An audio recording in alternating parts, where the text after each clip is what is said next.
Саламатсыздарбы, урматтуу Ылдыйкы Үчүй район жашоочулары. Өзүңүздөргө маалым, мына агитация учурунда барыңыздарга мен жумуш орун түзүү максатында 3 инвест проект сунушталганмын. Ошонун бирөө ушул бош жүргөн кыз-келиндерибизди жумуш менен камсыз кылуу максатында швейный фабрика курууга инвестор алып келем деп айттым эле.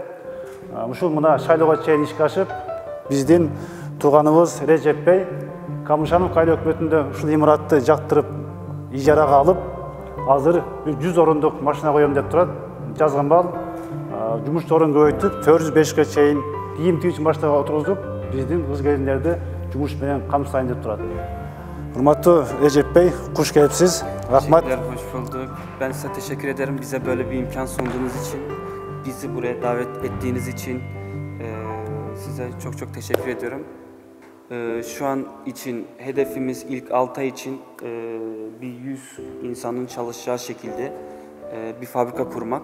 İkinci etap olarak 6. aydan sonra Allah nasip ederse bizim iş planımız 400-500 kişinin çalışacağı şekilde bir iş imkanı sunmak, burada çalışmak, burada büyümek.